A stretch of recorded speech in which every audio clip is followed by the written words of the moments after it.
Sandro. Bom dia aos ouvintes aí, a todos, né? Bom dia, Rogério. Bom dia aos ouvintes, bom dia, Renata, Sandro, né? Sandro, isso.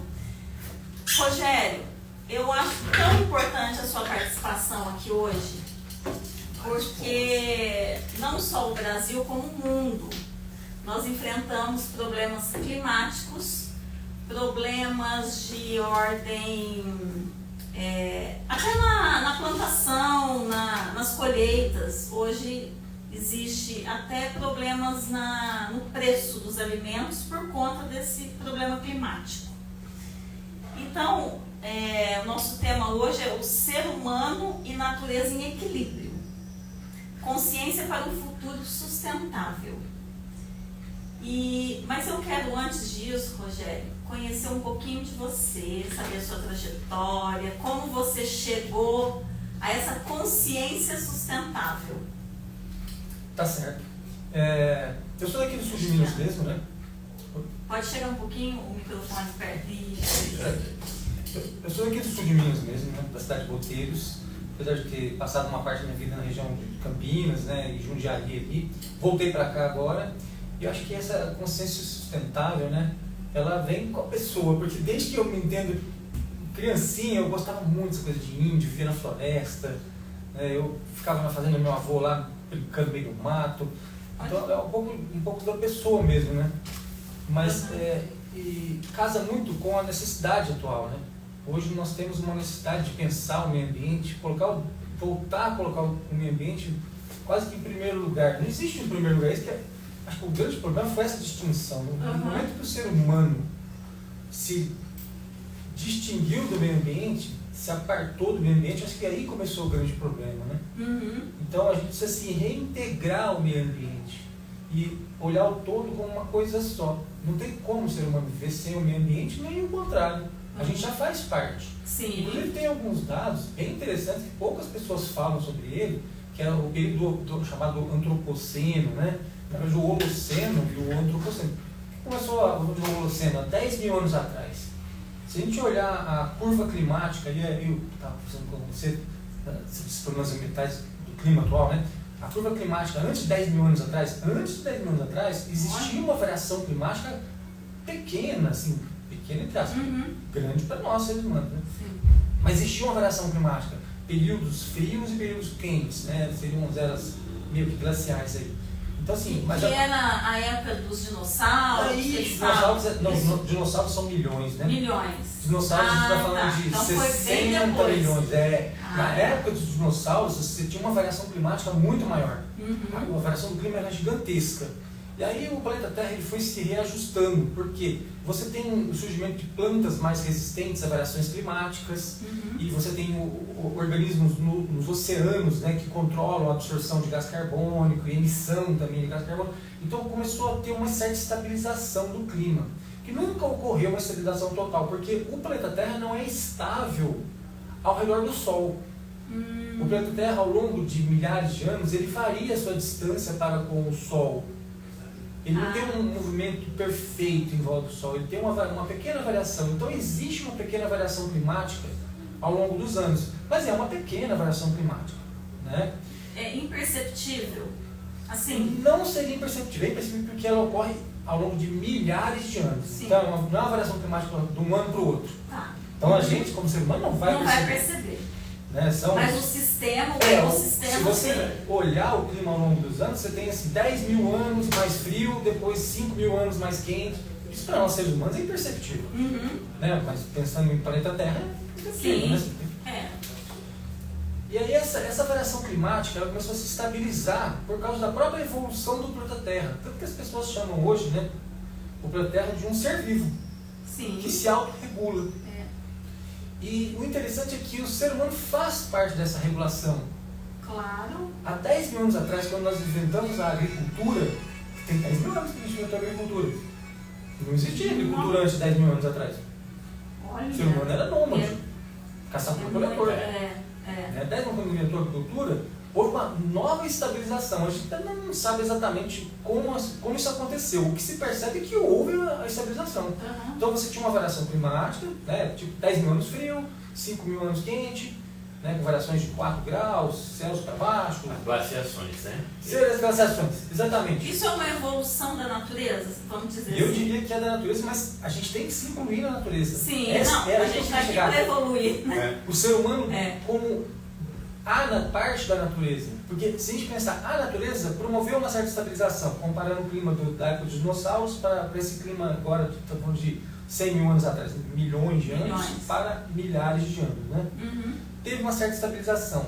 Mas depois que o ser humano inventou a agricultura, e tudo indica que é isso, porque não existe outro fator que surgiu nesse meio tempo, o clima se estabilizou quase que completamente.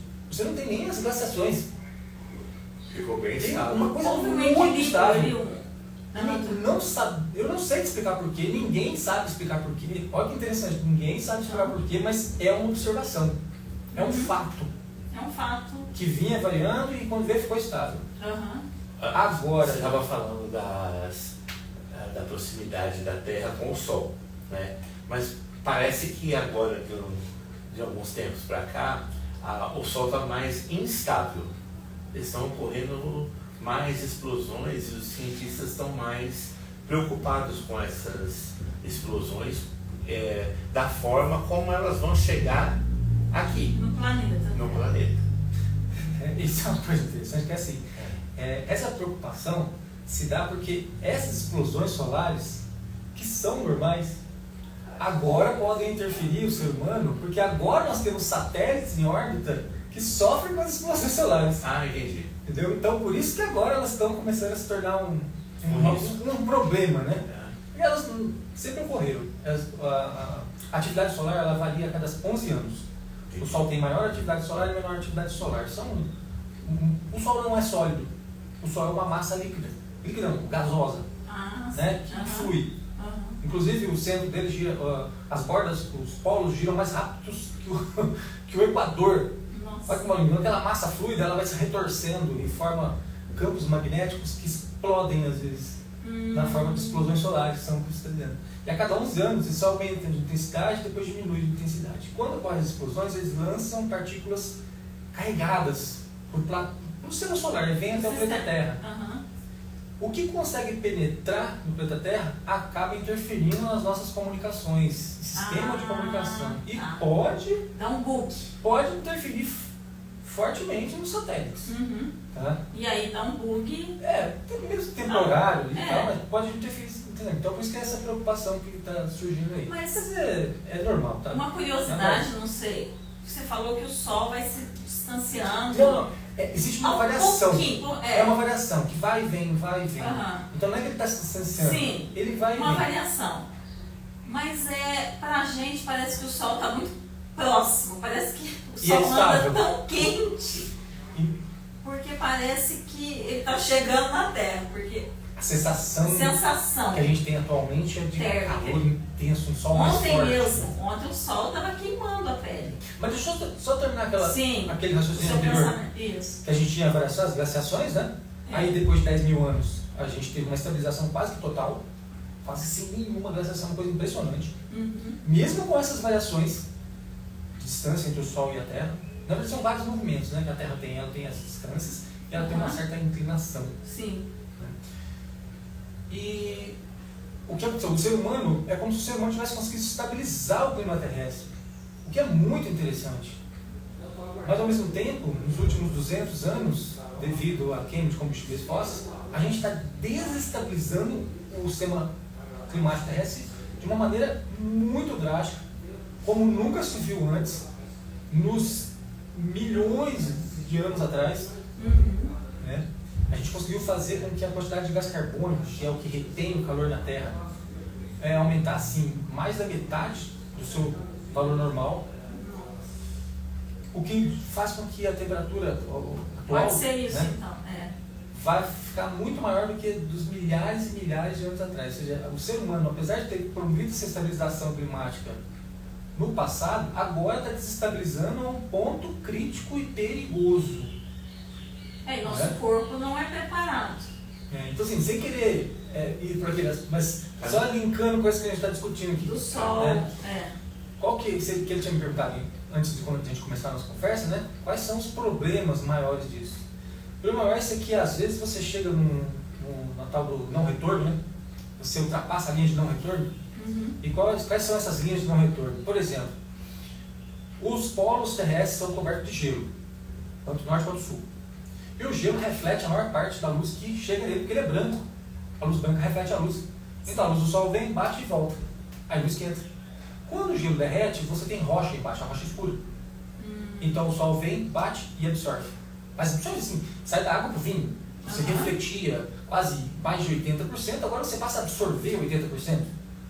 Então é uma mudança drástica. Sim. Se você tiver um aumento da temperatura global acima daquele valor crítico que estão colocando em 1,5 até 2 graus Celsius, você pode derreter os polos. Então não vai ter mais essa camada refletora de luz solar. Você vai ter polos absorvedores de luz solar que vão promover mais um aquecimento do planeta Terra. Então nós temos o aquecimento provocado pela emissão de gás carbônico, que vai promover o derretimento das calotas polares, que vai ajudar a promover o aquecimento do planeta Terra. Essa porcentagem que você convidou agora que os cientistas estabeleceram, né?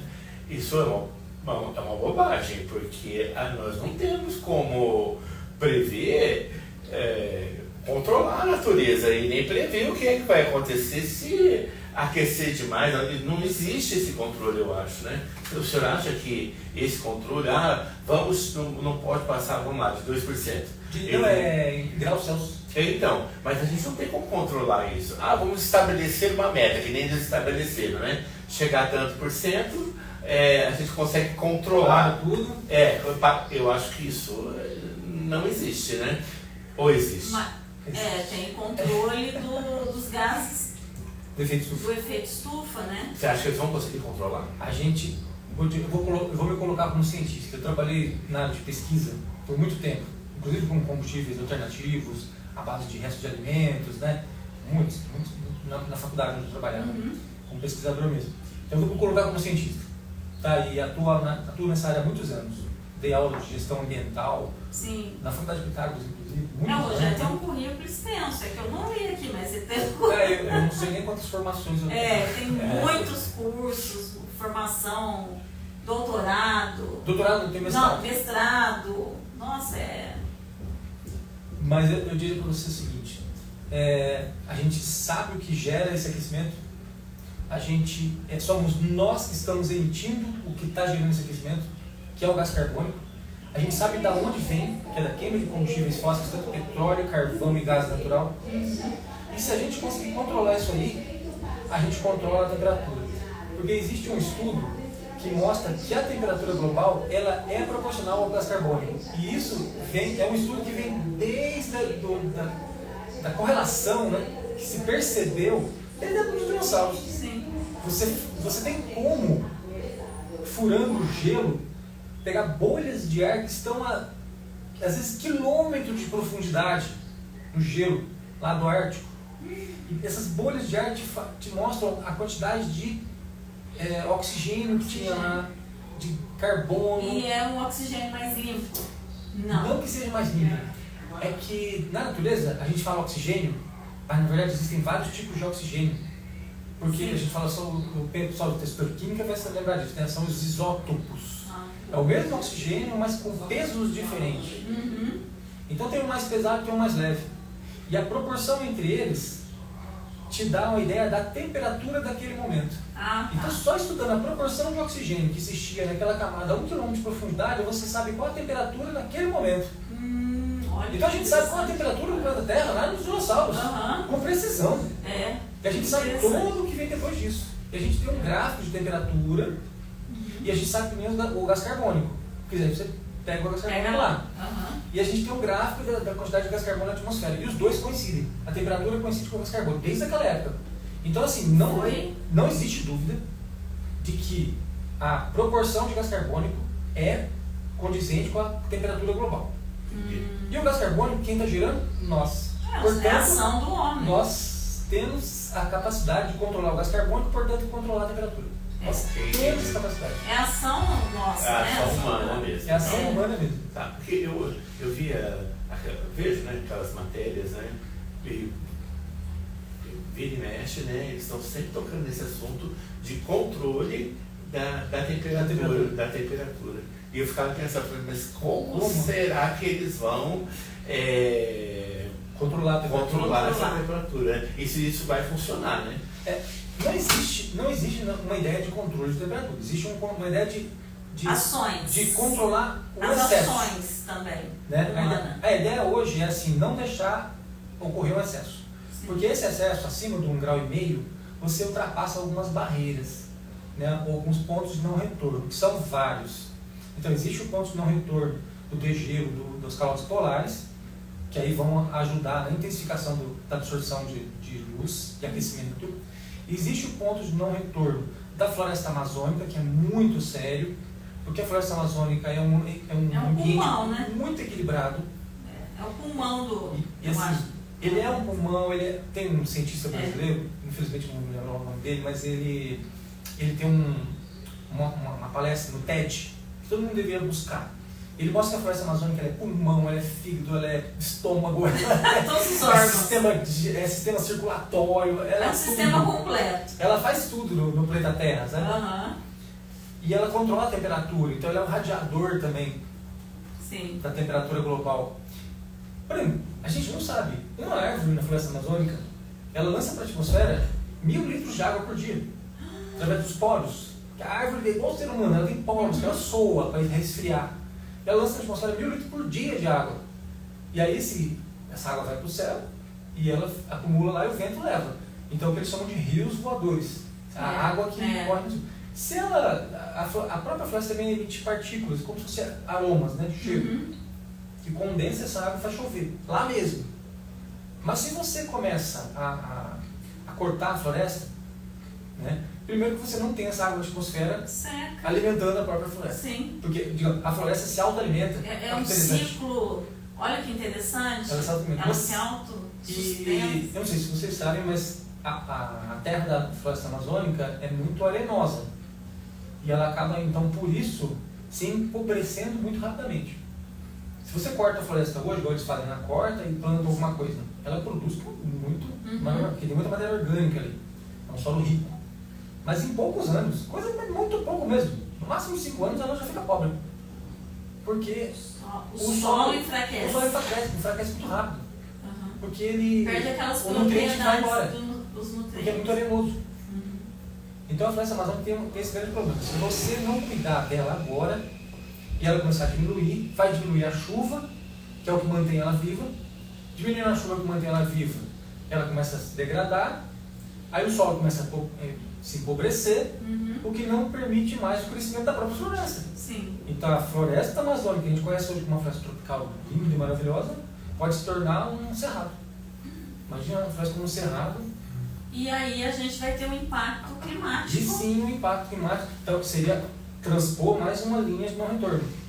Porque aí ela não consegue retornar sozinha, né? Ela vai ter dificuldade de retornar às condições atuais. Porque não tem chuva. Eu quero te perguntar o seguinte. Essas consequências climáticas que aumentam o preço dos alimentos, impactam. Acabam. Isso é bom para o capitalismo? Complicado, né? Bom ou ruim, né? Bom ou ruim? Pra quem, então. Para quem isso vai ser bom? Para quem vai ser bom e para quem vai ser ruim, né? Para quem vende, então, é bom. Para quem compra, exato. É ruim. Mas aí quem manda? Quem tem o poder hoje? Quem tem 200 e poucos... quem tem 200 e poucos representantes no Congresso Nacional? A bancada do agro. Então. O Congresso tem 517 deputados, 200 e poucos são do agro, quase metade do Congresso quem manda é o agro. Porque é melhor você vender uma saca, sei lá, por 20 do que 5. Quer dizer... Para eles, né? Para eles. Para nós não, para a gente que é o consumidor. Mas para quem tem o poder na mão... Eles estão aí esperando aí mudanças drásticas para o ano que vem por causa da posse do presidente americano, né?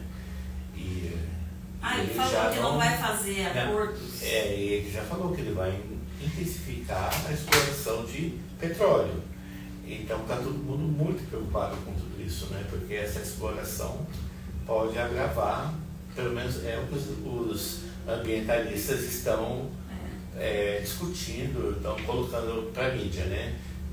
Do perigo, né? Dessa exploração, né?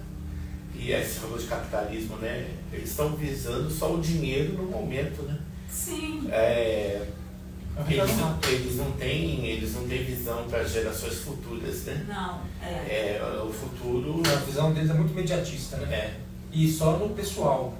Eles são negacionistas, micro, né? É uma visão micro. Não é uma visão macro. São os donos do poder pensando só em si mesmos. Porque para eles, se ele tiver que sair de uma região quente e se mudar para uma região mais fresca, digamos assim, do planeta, para eles é tranquilo. Eles têm dinheiro para isso. O Elon Musk leva eles em outro planeta. O que a gente vê, não precisa nem ir lá nos Estados Unidos, a gente vê aqui no Brasil, né?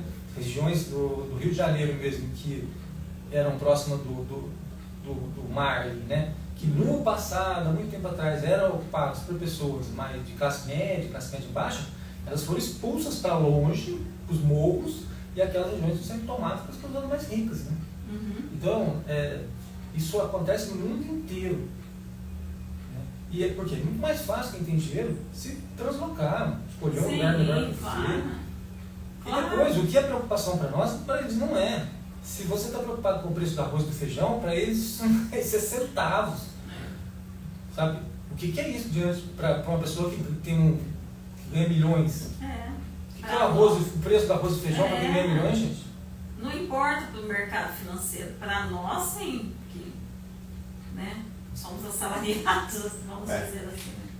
Mas eu acho que o que eles não percebem é que no frigir dos ovos aí vai sobrar para todo mundo, né? Vai. Porque vai doer na pele de todo mundo. O calor, né? Mesmo que você tenha um ar-condicionado em casa, mas você tem que sair na rua. E o calor. Não, mas não é só isso também, né?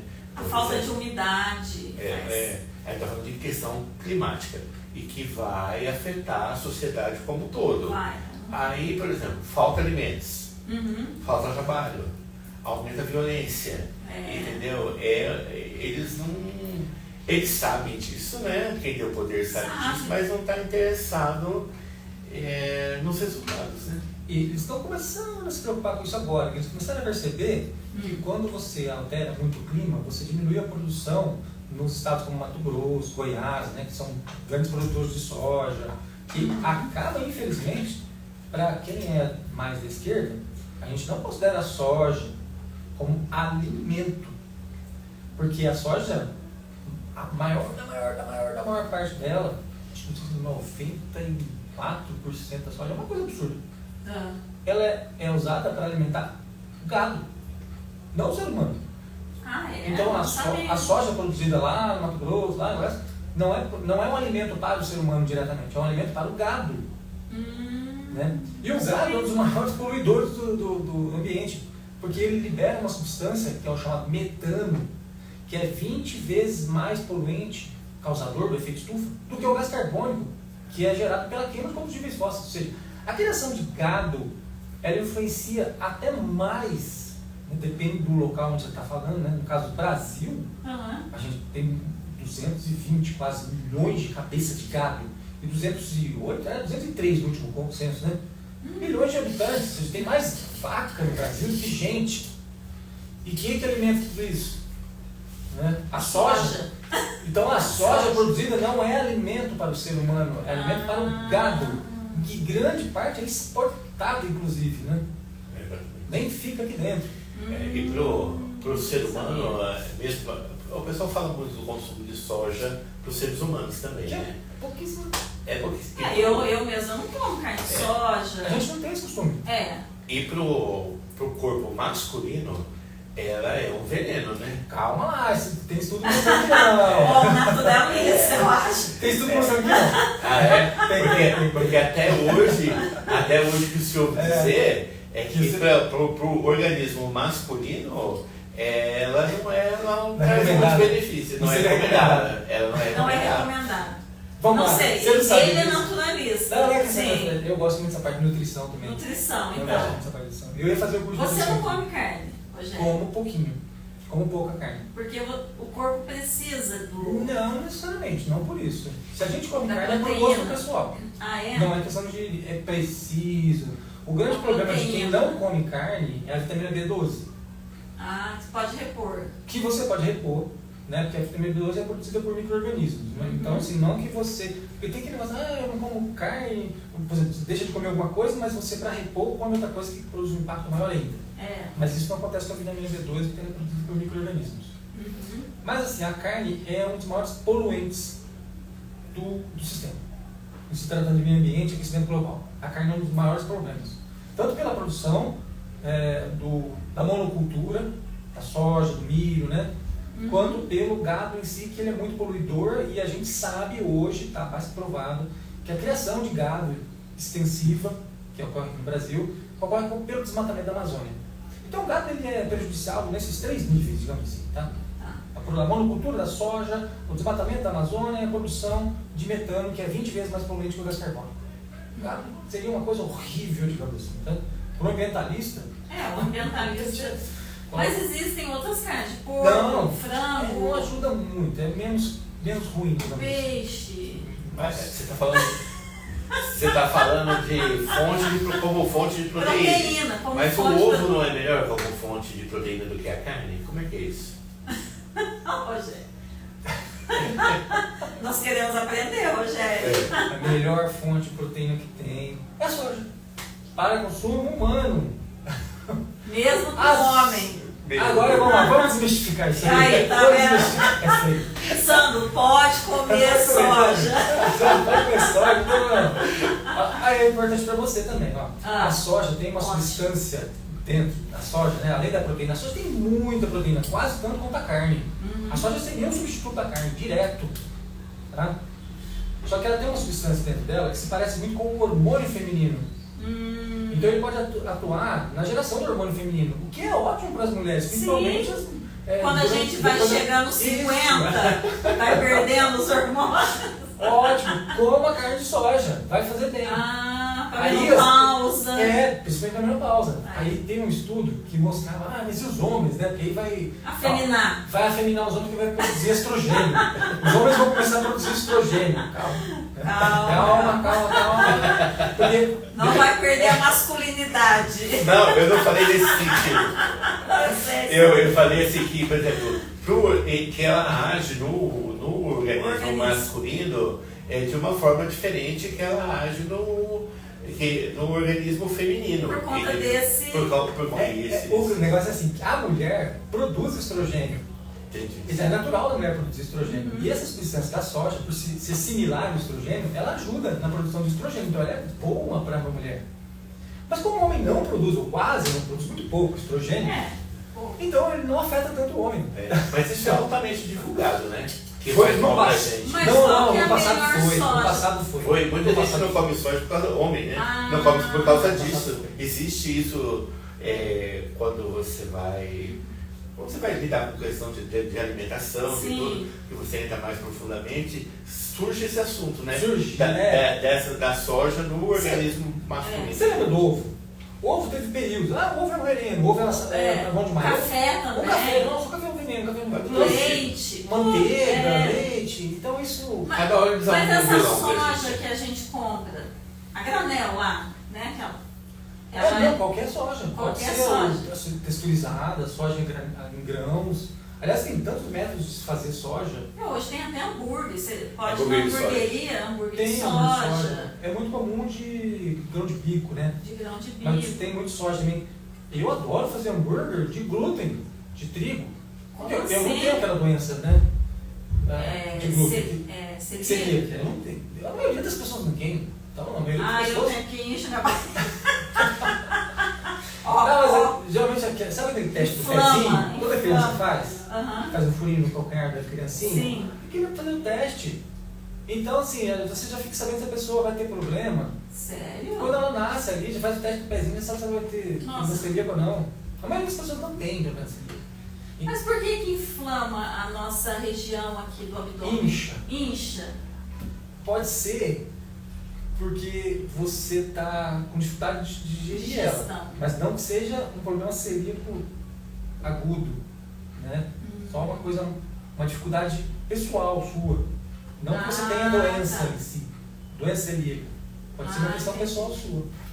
Mas você faz aquela fermentação natural. Não, não faço fermentação. Você pega a farinha de trigo, né? Pega a farinha de trigo. Aí você faz uma massa bem dura dela com água. Só a farinha de trigo, um pouco de água, né? E tenta fazer uma massa dura mesmo. Só criança. Uma massa de É pão. massinha. Só que sem sal, sem açúcar, só farinha de trigo e água e dura. Não é aquela massa mole, não. Aí você pega uma bacia com água e deixa ela mergulhada por 2 horas. No mínimo 2 horas. Pode ser 2 horas, 6 horas, 8 horas, né? Ela vai fermentar. Não vai. Ela tá mergulhada na água. Né? Tá. E é pouco tempo. Aí a água, ela vai penetrar e vai dissolver o amido. Porque o amido, ele é um açúcar, digamos assim, né? Um carboidrato, não vou chamar assim. Ele é um carboidrato solúvel em água.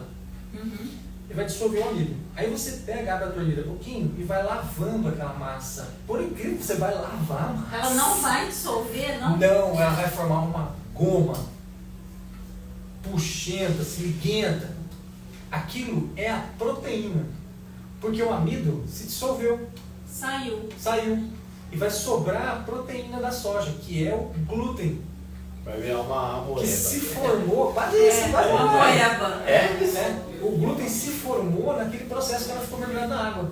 E o glúten se forma. Né? Durante esse, molécula. Ele é a união de 2 proteínas menores, né? Que formam o glúten. E aí, na umidade, se forma o glúten. E aí você vai lavar o amido e vai formar o glúten. Aí você pega essa massa, essa bola nova aí, que parece uma moeda, tempera ela ao seu gosto.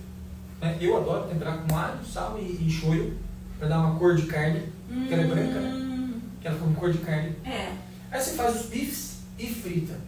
Depois que você frita, você olha na frigideira, você não pensa que é uma massa. Parece um bife. Você vai ver que ele tem cara de bife, tem cor de bife. Eu vou fazer. Eu acho que vale a pena experimentar. E eu posso fazer um pão dessa massa? Não, essa massa não é fazer pão. Você pode fazer o seguinte: você vai fritar ele na forma de hambúrguer e vai fazer um sanduíche dele. Você vai colocar o pão, ele como se fosse o substituto do hambúrguer. Aquela forminha de hambúrguer, né? Que a gente faz o molde, né? Você vai substituir o hambúrguer por isso aí.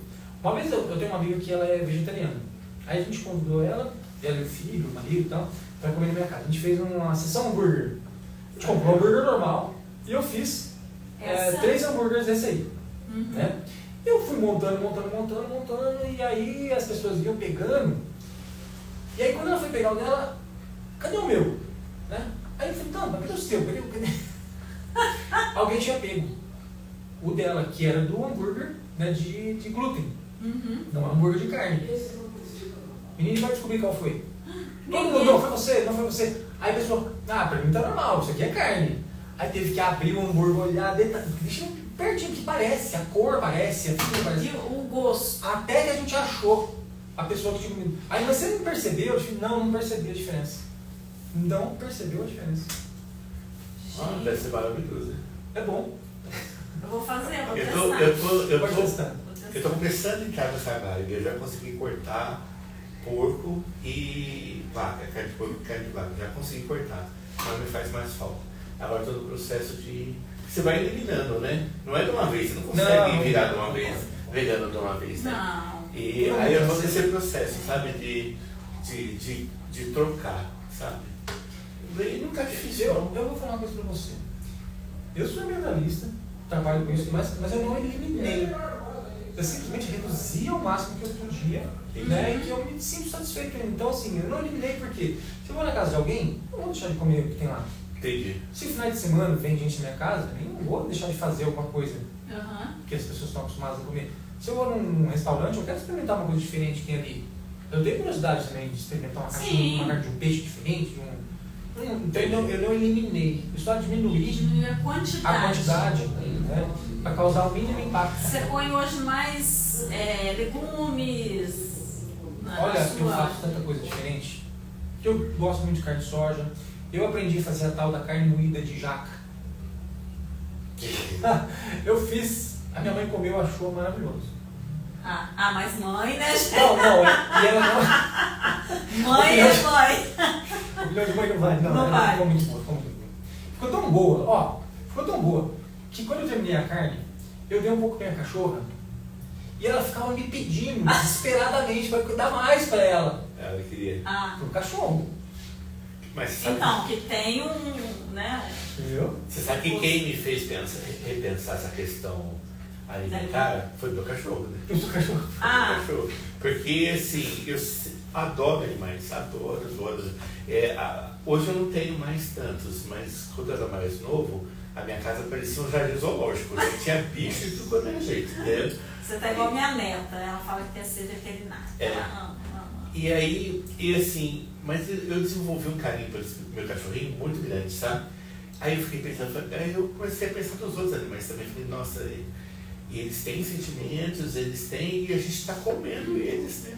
Mesmo a vaca, a galinha, eles respondem, né? Tem uma inteligência ali, né? E aí tem uma consciência. Exatamente. Aí eu comecei a ficar com dó, sabe? Aí comecei a eliminar. Certo. Aí é veganismo. Geralmente os veganos têm essa consciência. Os né? vegetarianos e o veganismo. Né? Os veganos, a preocupação maior deles é com isso, com os animais em si, a consciência do animal, o sentimento dele, né? E os malefícios que a gente está fazendo a eles. Aí eles não comem, além de não comer carne. É um ser vivo, né? É um ser vivo que eu falo com consciência. Eles também não comem ovo, porque a maior parte do ovo que é produzido hoje são galinhas em gaiolas minúsculas, em que ela não consegue nem espreguiçar, sabe? Ela não consegue esticar asa para se espreguiçar. Uma gaiola minúscula. Por exemplo, ela não toma leite porque a gente sabe que a vaca leiteira mesmo, no Brasil não é tão comum, nos outros países eles vão mudando a genética da vaca. Uma vaca chega a produzir 70, 90 litros de leite por dia, o que é total absurdo, sabe? No Brasil a gente tem uma média de 20, 25 litros. Né? Eu chego no intervalo. Acho que chegou então, né? Eu acho que sim. Nós vamos ter que dar um intervalinho, gente. A gente já volta. É rapidinho. Esforçado. Esforçado. Eu quero fazer uma pergunta. Eu não o porco, a fêmea do porco, ela Mas nós levanta. estamos no Instagram, então acho que a gente pode até. Tá? Então, eu estava falando da fêmea do porco. A fêmea do porco nem se levanta. Ele fecunda ela, né? Cruza. Aí ela fica num cubículo pequenininho que ela quase não se movimenta. Quando ela dá cria, para que ela amamente os filhotes o máximo possível, eles colocam ela de uma certa forma que ela não consegue se levantar, ela fica deitada 24 horas por dia. O boi é morto a paulada, entendeu? Uma agitação. Para os filhotinhos conseguirem mamar ali o máximo possível. A pessoa que matar um bicho a paulada, não, pelo amor de Deus. Isso é aqui no interior, né? Aqui no interior mais caro. O porco é faca, né? É faca e paulada também. Tem a questão de hormônios que é injetado. Tem uma questão, a de hormônio é meio controverso aí, porque não existe um consenso de que existe ou não uma aplicação. Mas uma coisa é certa, uma coisa que existe consenso é os remédios, principalmente antibiótico. Sabe que antibiótico é um problema, né? Sim. Porque antibiótico, se você usa ele de maneira incorreta, o micro-organismo, ou seja, a doença, ela cria uma resistência ao antibiótico. E aí você chega uma hora que você não tem mais antibiótico. Você tem uma doença que ela é imune a tudo quanto é antibiótico. E na criação de animais, o que se faz é um preventivo. Você não dá antibiótico numa granja de galinha, porco. Você não dá antibiótico quando o animal fica doente. Você dá antibiótico para ele não ficar doente. Então você tem um uso muito grande de antibióticos. Mas gigantesco mesmo. Você imagina, você não queria separar. Você queria tudo grudadinho. Mal tem espaço. As galinhas, por exemplo, que eles fazem assim. Você pensa uma granja com galinha com 20 mil galinhas no galpão. Cada galinha tem um espaço de uma folha de caderno. Para ela, é uma folha de caderno por galinha. É o espaço que ela tem para viver a vida toda da galinha. É uma crueldade muito grande. E se uma galinha fica doente, ela vai transmitir a doença dela para todas, ao mesmo tempo você vai ter a morte de uma quantidade enorme de galinhas. Então eles já previnem. Tem antibiótico, remédio ali, ó. É uma quantidade exagerada. É preocupante, né? Porque quando você não sabe é uma coisa, né? Aí depois. Por isso que eles não querem que a gente saiba. Eles escondem isso da gente. Mas depois que você sabe, é meio estranho, né? A gente tá falando de cachorro, por Você exemplo. fica telefônica, que abaixa em cima. Né? É, o assunto. Opa, tô aprendendo.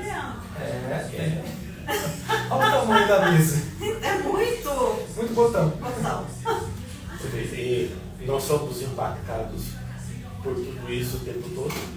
É a mudança climática, é a forma de cultivo de plantas e de animais também, né? E que age diretamente no nosso organismo, né?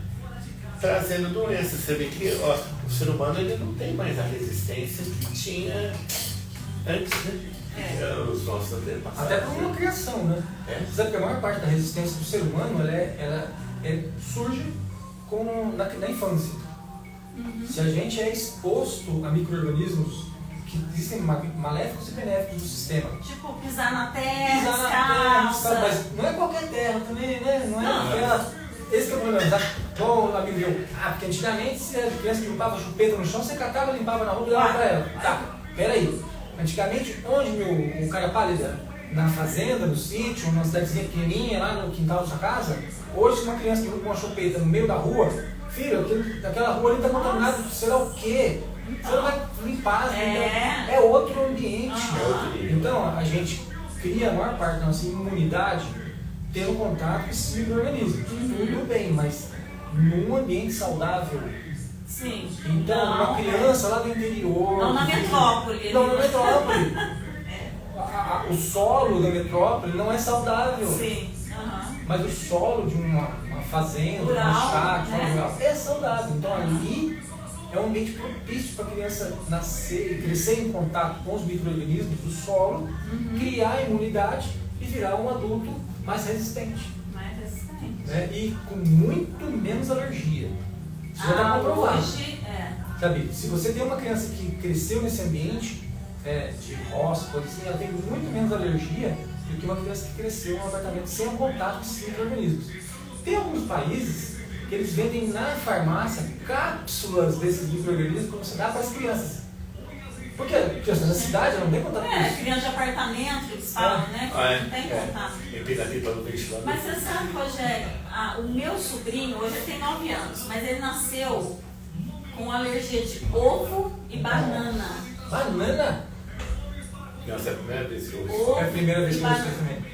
Quando a minha irmã deu a primeira, ele era bebê, o menino quase morreu. Nossa. Ele, até hoje, ele não come, ele já tem essa consciência, ele não põe na boca, nem ovo, nem banana. Nasceu com isso. Mas dificuldade, hein? Porque ovo tem tudo. Tudo tem ovo. Então, mas, por exemplo, hoje ele já pode comer um pão, vamos supor.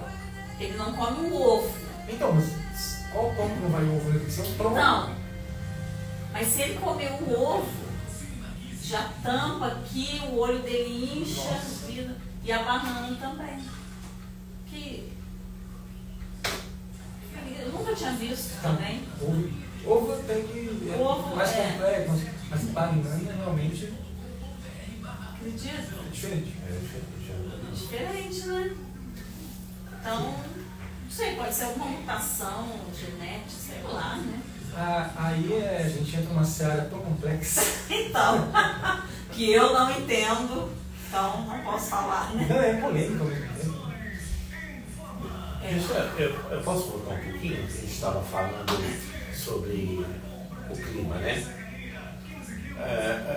Nós estamos vendo aí desastres para todo lado, né? Enchentes, é aquela coisa toda, né? Fogo. Mas só no Brasil não, a Europa pegou fogo. Sim. Tudo. Portugal, Espanha, Lembra Itália, Canadá aquela pegou vez, fogo, né? Itália, nossa. Áustria? Não. Foi aquela. Então a gente percebe que está tudo muito assim abalado, né? Tudo muito mudado. Aí eu uso coisas do tipo assim, porque o governo isso, porque o governo aquilo. Não, tudo bem, tá certo, o governo tem responsabilidades sim em cima dessas mudanças, né? Mas nós também temos, né? Nós também temos. E o que a gente podia fazer para poder colaborar Com o governo. Com o governo. Inclusive. Inclusive, né? Porque assim. Ou cobrar do governo. Mas sabe por quê? Porque a gente tem uma visão muito simplificada do governo. A gente fala, o governo já pensa logo no presidente. Mas o presidente manda tão pouco. A gente estava discutindo aqui dos 500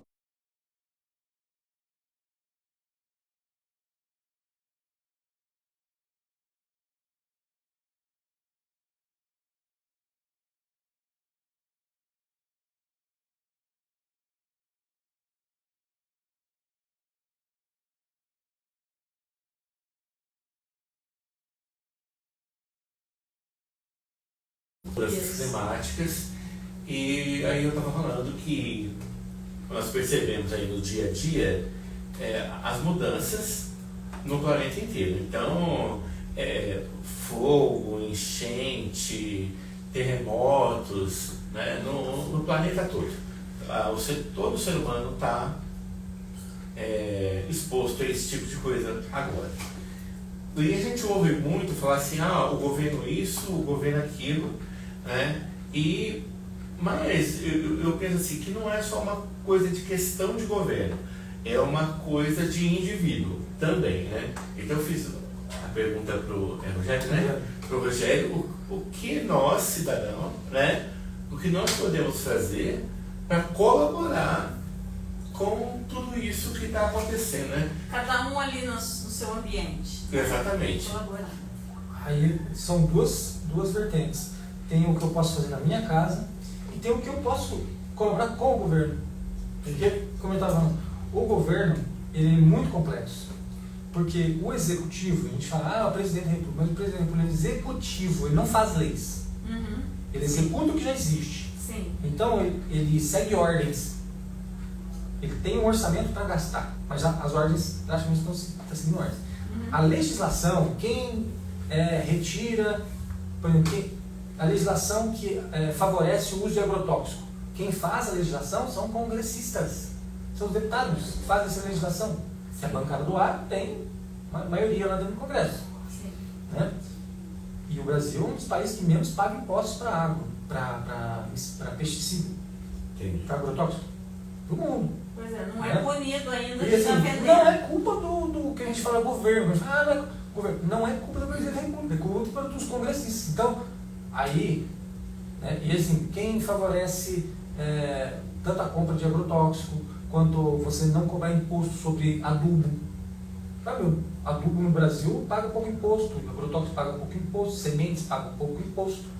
Então eles são muito favorecidos. Não é à toa que eles têm uma bancada gigantesca. Está favorecidos mesmo.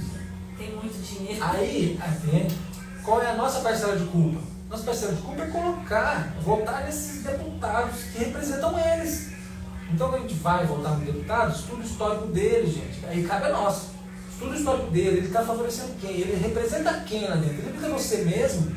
Ou representa os interesses próprios ou das empresas, grandes empresas que trabalham com impacto, usando impacto ambiental, que está bancando eles? Então, aí tem uma parcela de culpa nossa, nesse ponto aí. A outra parte é a nossa vida. Então, diminuir o consumo de carne, não precisa parar totalmente, mas diminuir o consumo de carne. Reciclar o lixo.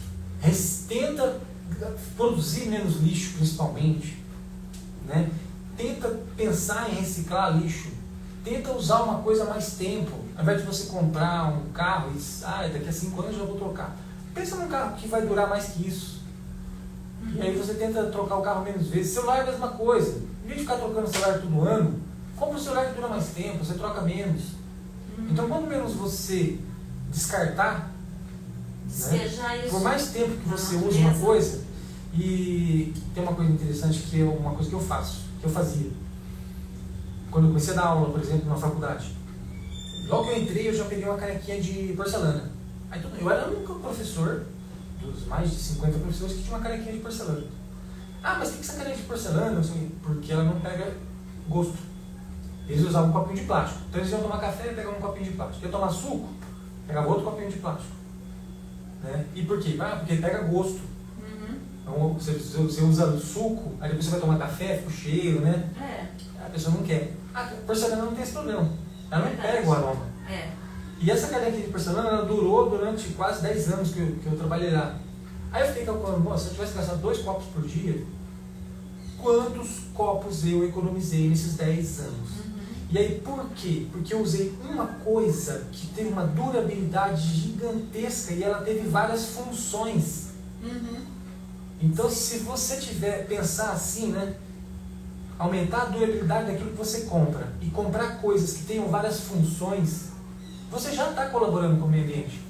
Isso é uma consciência coletiva, Rogério? Tem que ser uma consciência coletiva. Tudo bem que o impacto disso é pequeno, mas é um impacto. Mas já é um impacto. Já é um impacto, porque a gente tem que ter a noção de que a coisa de verdade só vai mudar quando mudar lá em cima. Lá em cima que eu falo, não estou falando de governo, não, estou falando de empresas. Sim. Porque a maior parte do impacto, nós seres humanos, indivíduos, causamos em torno de 10% do impacto. 90% do impacto é produzido por empresas e agronegócios. Ambiental. O impacto ambiental é produzido por empresas e agronegócios. Nós, seres humanos, gastamos 10% da energia elétrica produzida pelo sistema, Sim. ou seja, 90% é gasto por indústria, né, outros sistemas aí. Nós, seres humanos, gastamos 10% da água consumida no sistema. Nós, seres humanos, produzimos menos de 10% do lixo produzido pelo sistema. Então, 90% do impacto ambiental não somos nós do dia a dia que geramos. É um método produtivo que visa o contrário disso que eu estou falando agora. Lembra, ó, eu falei para você, compre uma coisa que dure muito e você possa usar ela para várias coisas. Então, pense no celular. Compre um celular que atenda vários problemas, resolva vários problemas seus e dure muitos anos. Muitos anos. Pense num celular que tem uma durabilidade alta. Uma memória boa, um processador bom. Sim, que te atenda. Que te atenda por muito tempo. Vai demorar para ficar defasado. Mas isso não é interessante para as empresas. Ela quer que você compre de celular todo ano, no mínimo. Capitalismo aí. Então a gente está... Todas as ideias ambientais elas vão contrárias à ideia do capitalismo. Que é vender cada vez mais. Eu ia entrar nessa questão da água, né? Que é tão preciosa e que eles fazem campanhas para a população. Eles fazem campanhas para a população, mas que na verdade não somos nós. Não somos nós. Não somos nós. O foco principal está na indústria, né? Sabe um absurdo? Aqui no Brasil tem poucos campos de golfe, né? Tem um Lost-House inteiro, né? Tem. Não sei nem de ninguém que usa. Pior Não que tem. conheço ninguém que usa. Você tem ideia? Não, tem. Não. Tem gente que usa, tanto que o campo de golfe existe. Mas para você ter ideia, como está tão fora do nosso cotidiano, da nossa realidade. da nossa realidade, que eu não conheço ninguém que use esse benefício. E agora eu vou te dizer uma coisa impactante. Nos Estados Unidos, a quantidade de água que é gasta para alimentar campos de golfe, que é usado por parcela ridícula da população, é praticamente igual a que a população nas cidades. Para deixar aquela grama verdinha. Então, assim, é um impacto ambiental gigantesco que favorece um número mísero de pessoas. É isso que está errado no nosso sistema. Nosso sistema ele é produzido... E tem gente hoje que tem gente que não tem acesso, né? Água potável, por exemplo. Nossa, aí a gente tem absurdos nesse ponto. A gente podia entrar na parte de energias alternativas, bateria de lítio. Né? A gente fala, bateria de lítio. Mas parece que a bateria de lítio ela também usa cobalto. Qual que a gente fala que ela usa cobalto, né? Bateria de lítio. Mas ela usa cobalto. Tem 2 eletrodos, o positivo e o negativo. Um lado é lítio e o outro lado é cobalto. O cobalto é extraído na sua maior parte da África. Se você pegar uma cidade na África onde se extrai muito cobalto, quase mais da metade do cobalto do mundo é extraído de lá. Quase 90% da população não tem acesso à água potável. E é um lugar no planeta Terra que mais produz cobalto. Então... Ou seja, é um lugar do planeta Terra responsável por quase todas as baterias de lítio que existem no mundo. E deve gerar um impacto financeiro ali, para quantas pessoas, né? Você imagina, se quase 90% da população não tem água potável, esse impacto, essa renda que o cobalto está gerando está indo para a mão de quem? Então é isso que precisa mudar. Mas para mudar isso, cabe a nós. Porque enquanto a gente estiver colocando em quem manda de verdade no país, que são os congressistas, não é o presidente da República, quem manda são os congressistas. Enquanto nós, cidadãos, não votarmos corretamente, isso não vai mudar, porque eles estão fazendo leis que privilegiam poucos, não a massa da população. As leis que eles produzem, que eles geram, fazem, privilegia eles mesmos, outros os grandes. E a maioria da população hoje está sendo massa de manipulada, né? Para acreditar que o agro é pop, que o... o agro é pop. né? Pop, tech e tudo. Que as empresas são... Ai, meu Deus. Que o rico não pode pagar imposto, que o trabalhador tem que pagar o imposto de renda. É que nem a música do Zé Ramalho, né? Vida de gado. É isso aí. Nossa, olha, isso, o show foi cancelado. Parece que eu vi uma reportagem hoje. Do Zé Ramalho? Que ia ser amanhã, né? Amanhã. Nossa, cancelado foi em cima da hora? Eu vi na IPTV agora de manhã. Parece. Eu Só para quem tá com ingressinho, mas parece que o dinheiro vai ser devolvido. Nossa. Tem que entrar no site. Tem que procurar saber. Bom, eu não iria, mas quem vai, né? Que é um grande show, eu gosto. Eu também gosto particularmente. Eu gosto bastante dele. Então, também adoro. Então, o Rogério, sabe o que eu queria também? Uma coisa assim, ó. Eu quero entender muito sobre sustentabilidade. O que essa palavra, que é grande, não é uma pequena palavra, o que ela representa para nós? Ela é fundamental. Essa palavra é fundamental. É tão complicado isso, porque na faculdade, na época que eu dava aula de gestão ambiental, a gente discutia o que é sustentabilidade por várias semanas. É um desafio tanto a gente discutir sustentabilidade aqui em poucos minutos. Tá? Mas a gente tem que pensar no seguinte, resumindo, tem uma coisa que é bem clara para todo mundo, isso é o tal do equilíbrio. A gente já imagina que o equilíbrio faz parte da nossa vida, né? Sim, nossa vida, né? É importante você ter equilíbrio mental, equilíbrio financeiro, equilíbrio de saúde, aquela saúde tem que equilibrar. Então o equilíbrio não é uma palavra que está mais próxima da gente, né? A sustentabilidade ela se baseia no equilíbrio. Tá? Então, para ser sustentável, eu tenho que consumir aquilo que é possível ser gerado. Por isso que petróleo não é sustentável. Porque eu não gero petróleo.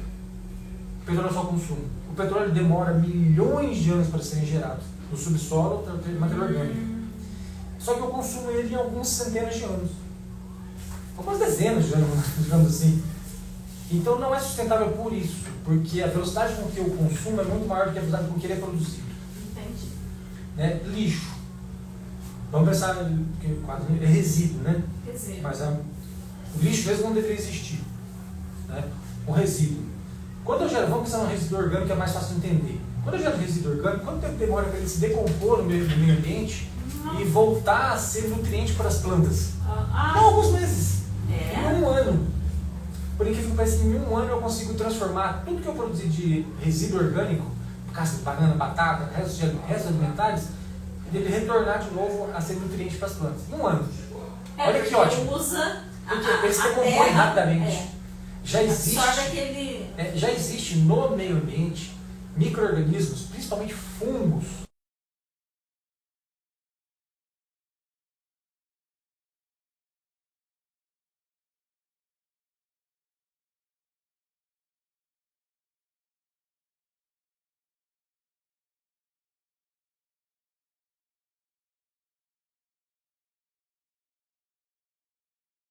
A vida em si já não é um equilíbrio.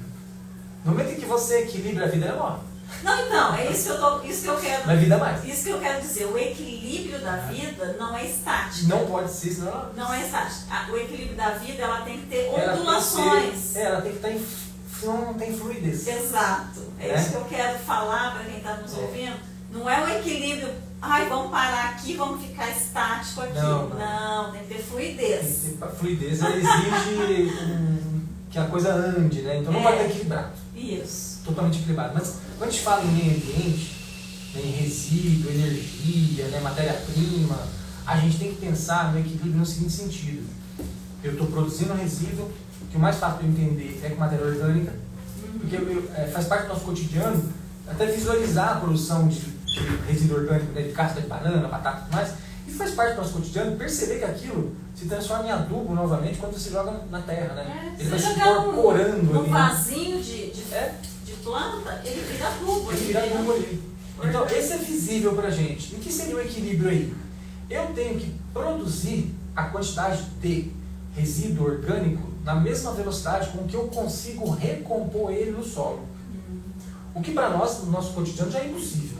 Nossa casa nem tem, né, solo suficiente para você jogar esses resíduos. Nem se você tiver um miocárdio, você não vai conseguir. Porque é tanto resíduo que a gente produz. Imagina, se a gente, aqui no Brasil a gente produz em torno de 1 kg por pessoa por dia. 1 kg por pessoa por dia. Metade é matéria orgânica. Imagina, meio quilo por pessoa por dia, não tem como, não há miocárdio suficiente, ou terra suficiente na sua casa para você recompor aquilo ali. Já está desequilibrado. Você está percebendo que você produz muito mais do que você, indivíduo, consegue reincorporar no solo? Já tem um desequilíbrio.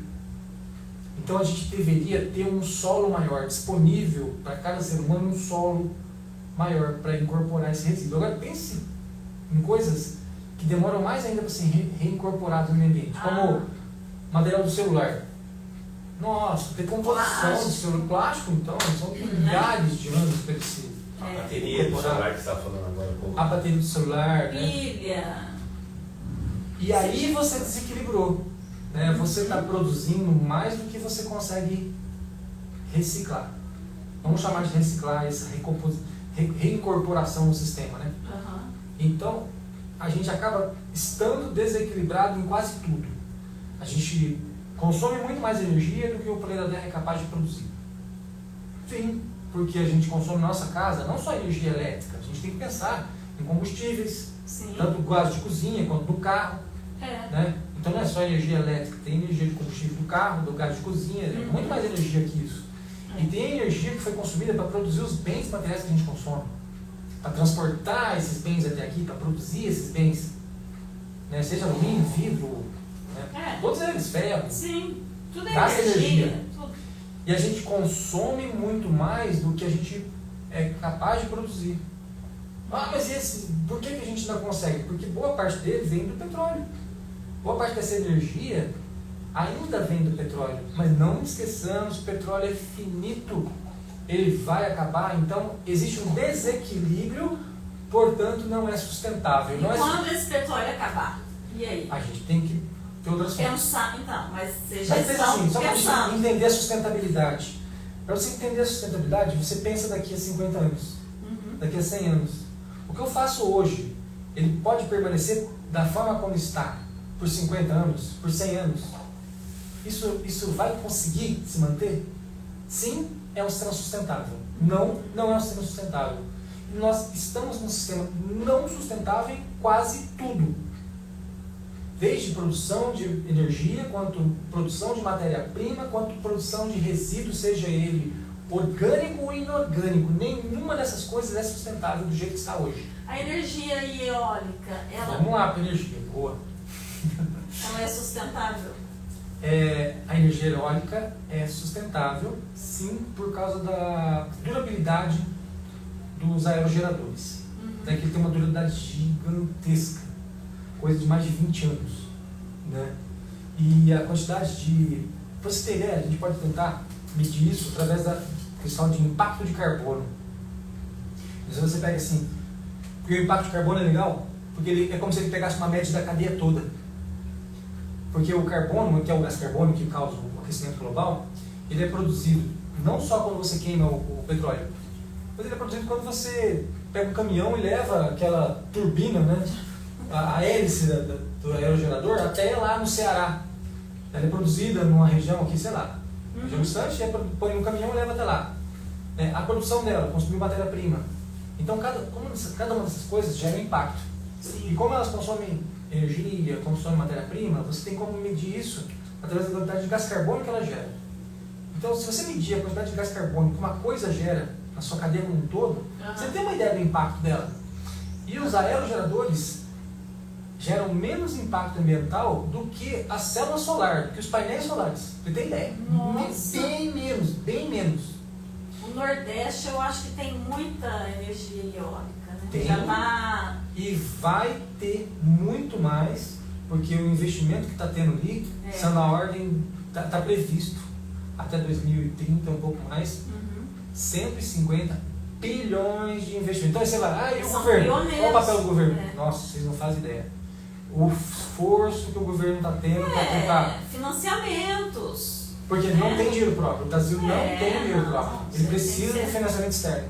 Exato. Só que ele fez acordos com a China e com outros países, não só a China, mas com outros países, que estão na ordem de 150 bilhões, né, bilhões de dólares, só na área de geração de hidrogênio verde. Hidrogênio verde, ele pode substituir uma série de coisas. Não só a parte de combustível, mas a parte até, ele pode tornar verde, né? Ou seja, causa uma coisa que gera pouco impacto ambiental, na parte de siderurgia, produção de cimento, né? Desculpa, de ferro, na parte de produção de cimento também, na parte de adubos. Então, assim... Os carros elétricos hoje na China estão sendo substituídos. Os carros normais substituídos por carros elétricos. Né? E já, assim, grande maioria. Grande maioria. Isso também... Sim, muito. Vamos só tomar... Eu acho que é interessante que as pessoas tentem ter uma ideia diferenciada nisso aí. A gente nunca deve pensar de forma extremista. Não. Então, assim, nunca deve ser, vou substituir todos os carros a combustível por carros elétricos.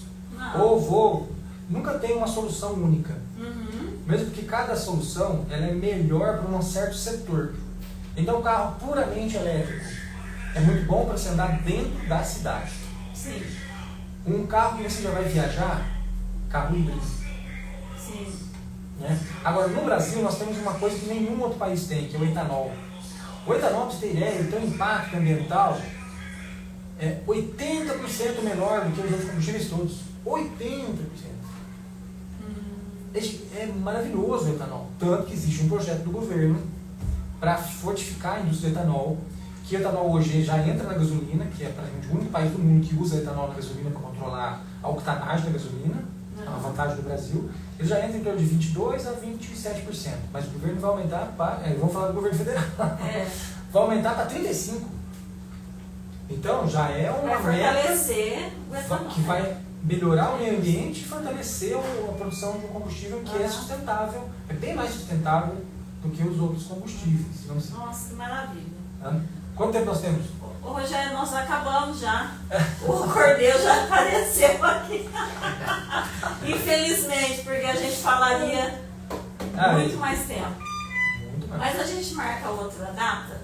A gente pode marcar um. Agora o Vozes de Minas vai ser de férias?